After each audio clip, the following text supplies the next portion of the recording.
M V Natesan, പ്രധാനമന്ത്രി വരെ ഈ ഭാരതത്തെ നയിക്കുന്നത് അല്ലെങ്കിൽ പ്രധാനമന്ത്രിയുടെ ഭരണപരമായ കാര്യങ്ങളിൽ പോലും ശ്രീനാരായണ ഗുരുവിൻ്റെ ആശയങ്ങൾ കൃത്യമായി സ്വാധീനിക്കുന്നു. അതാണ് നടപ്പാക്കുന്നത്. സ്വച്ഛ ഭാരത് പോലുള്ള തൻ്റെ പ്രവർത്തനങ്ങൾ, സബ്കെ സാത്ത് സബ്കെ വികാസ് പോലെയുള്ള ഭരണപരിഷ്കാരങ്ങളിലൊക്കെ ശ്രീനാരായണ ഗുരുദേവൻ്റെ ആശയമുണ്ട്. ഭാരതത്തെ മുന്നോട്ട് നയിക്കുന്നത് അതാണ് എന്നൊക്കെ പറയുന്നു. നമ്മൾക്കൊക്കെ അഭിമാനമാണ്. മലയാളി എന്നുള്ള നിലയിൽ സ്വാമിജി, കേരളീയനായ ഒരു സ്വാമിജി, ലോകോത്തരമായ നിലയിൽ അദ്ദേഹത്തെ പ്രോജ്വലിപ്പിക്കുന്ന ഈ മുഹൂർത്തത്തിൽ നമ്മൾ ഏറെ അഭിമാനിക്കുന്നു. പക്ഷെ കേരളം എന്ത് ചെയ്തു? കേരളം എന്ത് ചെയ്യുന്നു? ശ്രീനാരായണ ഗുരുവിനെ കേരളം ഇന്നും വേണ്ട നിലയിൽ പരിഗണിച്ചിട്ടുണ്ടോ? എന്താണ് കേരളം ശ്രീനാരായണ ഗുരുവിൻ്റെ ആശയങ്ങളോട് മുഖം തിരിച്ച് തന്നെയല്ലേ നിൽക്കുന്നത്? Doctor M V Natesan. നമസ്കാരം. നേരത്തെ രണ്ടുപേരും ഇതിൻ്റെ വളരെ പ്രസക്തമായ കാര്യങ്ങൾ പറഞ്ഞു. ഇന്ന് ശ്രീമാൻ നരേന്ദ്രമോദിജി മഹാത്മാഗാന്ധിയുടെയും അതുപോലെ തന്നെ ഗുരുദേവന്റെയും പാദകമലങ്ങളിലും നമസ്കാരം ചെയ്തുകൊണ്ടാണ് തുടങ്ങിയത്. അതിനെ തുടർന്ന് താൻ വികസിപ്പിക്കാൻ ഉദ്ദേശിക്കുന്ന വികസിത ഭാരതം, അതിൻ്റെ പ്രേരണ ഗുരുദേവന്റെ ദർശനങ്ങളാണ് എന്ന് പറയേണ്ടത്. സാധാരണ രാഷ്ട്രീയ നേതാക്കന്മാര് അവര് ആ തരത്തിലൊക്കെ പറയാറുണ്ട്. പക്ഷെ ഈ നിലവിലുള്ള ദേശീയ വിദ്യാഭ്യാസ നയത്തിന്റെ ബില്ല്, അതിന്റെ ചർച്ച തുടങ്ങുമ്പോൾ അന്നത്തെ രാഷ്ട്രപതിയായിരുന്ന രാംനാഥ് കോവിന്ദ് അദ്ദേഹം പറയുന്നുണ്ട്, ഈ നിർദ്ദിഷ്ട ദേശീയ വിദ്യാഭ്യാസ നയത്തിന്റെ പ്രേരണ അത് ശ്രീനാരായണ ഗുരുദേവന്റെ ദർശനങ്ങളാണ്. അത് വളരെ അന്ന് ചർച്ച ചെയ്തിരുന്ന, ഞങ്ങൾ അദ്ദേഹത്തെ ഒന്ന് രണ്ട് പരിപാടിയിൽ ഇതേ കാരണം കൊണ്ട് വിളിക്കേണ്ട. കഴിഞ്ഞ മാസത്തിൽ ഇതേ കാര്യം, അതായത് ഗുരുദേവന്റെയും ഗാന്ധിജിയുടെയും സമാഗമത്തിന്റെ ശതാബ്ദി വാർഷികാഘോഷം UK നടന്നപ്പോൾ അതിൽ പങ്കെടുത്തുകൊണ്ടും അദ്ദേഹം പറയണ്ടായി. അപ്പൊ ഇത് കാണിക്കുന്നത് ഇത് വളരെ കൃത്യമായ ഒരു കാഴ്ചപ്പാടാണ്.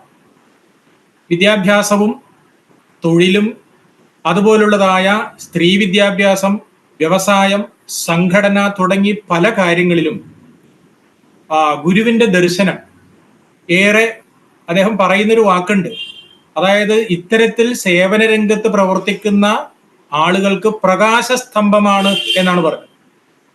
ആ തരത്തിൽ വളരെ കൃത്യമാണ് ആ നിർവൃതി പഞ്ചകത്തെക്കുറിച്ചും ആത്മോപദേശ ശതകത്തെക്കുറിച്ചും ഗുജറാത്തിൽ ജനിച്ച നരേന്ദ്രമോദി അത് പറയണമെങ്കിൽ അത്രമേൽ ആഴത്തിൽ അദ്ദേഹം മനസ്സിലാക്കിയിരിക്കണം. ഇനി നമ്മൾ കേരളത്തിലേക്ക് വന്നു കഴിഞ്ഞാൽ, കേരളം വാസ്തവത്തിൽ ഗുരുദേവനെ അതിന്റെ പൂർണ്ണമായ അർത്ഥത്തിൽ ഉൾക്കൊണ്ടിട്ടില്ല. രണ്ടു തരത്തിൽ. ഒന്ന്, കേരളം ഭരിച്ച ആരൊക്കെയാണോ ഭരിച്ചിട്ടുള്ളത് അവരാരും ഉൾക്കൊണ്ടിട്ടില്ല എന്ന് മാത്രമല്ല, പലപ്പോഴും ശിവഗിരി എന്ന് പറയുന്ന പുണ്യസ്ഥലത്ത് വന്ന് നമ്മുടെ ഭരണാധിപന്മാര് സന്യാസി സമൂഹത്തെ ആക്ഷേപിക്കുന്നു, കാവ്യ വസ്ത്രം ധരിച്ചതിനെ ആക്ഷേപിക്കുന്നു, ആത്മീയതയെ ആക്ഷേപിക്കുന്നു. ഇത് വളരെ കൃത്യമാണ്. ഇവർക്കൊരിക്കലും ഗുരുദേവനെ പിന്തുടരാനോ ഉൾക്കൊള്ളാനോ സാധ്യമല്ല എന്നുള്ളതാണ്. ഇതുകൊണ്ടാണ് പൊതുസമൂഹത്തിലേക്ക് നമ്മൾ നോക്കിക്കഴിഞ്ഞാൽ മദ്യത്തിന്റെ ഉപഭോഗം വർദ്ധിച്ചുകൊണ്ടിരിക്കുന്നു, മയക്കുമരുന്നിന്റെ ഉപയോഗം വർദ്ധിച്ചുകൊണ്ടിരിക്കുന്നു, അതുപോലെ തന്നെ ജാതീയതയും വിഭാഗീയതയും മുൻപത്തേക്കാൾ കൂടുതലായിക്കൊണ്ടിരിക്കുന്നു. ഇതിന് കാരണം ഗുരുവിന്റെ ദർശനത്തെ ജീവിതത്തിലേക്ക് പകർത്താൻ കേരളീയർ ഇന്നും തയ്യാറായിട്ടില്ല. അതല്ല എങ്കിൽ ആ തരത്തിലുള്ളൊരു വിദ്യാഭ്യാസം നമുക്ക് കൊടുക്കാൻ സാധിച്ചിട്ടില്ല എന്നതാണ്. അങ്ങനെ അല്ല വേണ്ടത്, നമുക്കത് വിദ്യാഭ്യാസത്തിലൂടെ നൽകണം. ഇതാണ് നരേന്ദ്രമോദിജി പറഞ്ഞതിന്റെ രത്നച്ചുരുക്കം. അതുപോലെ തന്നെ അദ്ദേഹത്തിന്റെ വാക്കുകളിൽ ചില പ്രതീക്ഷകൾ കൂടിയുണ്ട്. അതായത് ശിവഗിരി അല്ലെങ്കിൽ വർക്കല എന്ന് പറഞ്ഞാൽ അത് ദക്ഷിണ കാശിയാണ്. കാശി എനിക്ക് ഏറെ പ്രിയപ്പെട്ടതാണ്. അതുകൊണ്ട് തന്നെ ശിവഗിരിയും എനിക്ക് ഏറെ പുണ്യമാണ്, പവിത്രമാണ്. ആ ശിവഗിരി, അതിൻ്റെ വളർച്ച, എല്ലാ തരത്തിലുള്ള വളർച്ച അത് ആവശ്യമാണ് എന്ന കാര്യവും അദ്ദേഹം എടുത്തു പറയണ്ടേ. ഇത് കാണിക്കുന്നത് നമുക്കറിയാം, യഥാർത്ഥത്തിലുള്ള വാരണാസി, കാശി, അതിന്റെ വികസനം ഏത് രീതിയിലാണ് ഇപ്പൊ വന്നിട്ടുള്ളത് നമുക്കറിയാം. തീർച്ചയായും ആ തരത്തിലുള്ള ഒരു കാഴ്ചപ്പാട് തന്നെയാണ് നരേന്ദ്രമോദിജിയുടെ മനസ്സിലുള്ളത്. ആ സങ്കല്പത്തെ നമുക്ക് സഫലമാക്കേണ്ടതുണ്ട്. അതിനു വേണ്ടിയിട്ടുള്ള പ്രവർത്തനം നമ്മുടെ ഭാഗത്തുനിന്ന് കൂടി ഉണ്ടാവണം. അത് എല്ലാ തരത്തിലുള്ള രാഷ്ട്രീയ ഭേദങ്ങളും മാറ്റിവെക്കണം. ഇന്നിപ്പോ ആ വേദിയിൽ പല രാഷ്ട്രീയ വിചാരമുള്ള ആളുകളുണ്ടായിരുന്നു. അവരെല്ലാം ഒരേ വാക്കുകളാണ് പറയുന്നത്. പക്ഷെ ഇൻ പ്രാക്ടിക്കൽ, അതായത് ഗുരുവിന്റെ ദൈവദശകം എന്ന് പറഞ്ഞ ആ സർവമത പ്രാർത്ഥന ചൊല്ലിക്കൊണ്ട് ഒരു പരിപാടി നടത്താൻ ഇവിടുത്തെ എല്ലാ രാഷ്ട്രീയക്കാരനും തയ്യാറാവണം. മനസ്സിലായില്ലേ? നരേന്ദ്രമോദിജി എന്ന് പറയുന്ന മഹാൻ, അദ്ദേഹം ചെറിയ പ്രായം മുതൽ ഭുലേ നാരായണോ ഗുരു എന്ന് പറഞ്ഞ പ്രാതസ്മരണ ചൊല്ലിച്ചും വളർന്ന ആളാണ്. അതുപോലെ തന്നെ ഈ സമയത്ത് നമ്മൾ മറക്കാൻ പാടില്ലാത്തത് സ്വർഗീയ പരമേശ്വർജി ശ്രീനാരായണ ഗുരുദേവനെ കുറിച്ച് എഴുതിയ നവോത്ഥാനത്തിന്റെ പ്രവാചകൻ. ഞാൻ വിശ്വസിക്കുന്നു തീർച്ചയായിട്ടും പരമേശ്വർജിയുടെ ആ വാക്കുകളിലൂടെ ആയിരിക്കണം നരേന്ദ്രമോദിജി ഗുരുദേവനെ ശരിയായി മനസ്സിലാക്കിയിട്ടുള്ളൂ. പരമേശ്വർജി ആ പുസ്തകത്തിൽ പറയുന്നുണ്ട്, നമ്മുടെ സമൂഹത്തിൽ നിലനിൽക്കുന്ന വിഭാഗീയതകൾ മാറാൻ വേണ്ടി, അതുപോലെയുള്ള പല കാര്യങ്ങളും, അന്ധവിശ്വാസം, ഇതെല്ലാം മാറണമെങ്കിൽ യഥാർത്ഥത്തിൽ ഗുരുവിന്റെ ദർശനത്തെ നമുക്ക് സമൂഹത്തിലേക്ക് സംക്രമിപ്പിക്കണം. അദ്ദേഹം പറയുന്നുണ്ട്, യഥാർത്ഥത്തിൽ ഈ നവോത്ഥാന കേരളം വളരേണ്ടിയിരുന്നത് ഗുരുദേവ ദർശനങ്ങളിൽ ആയിരുന്നു.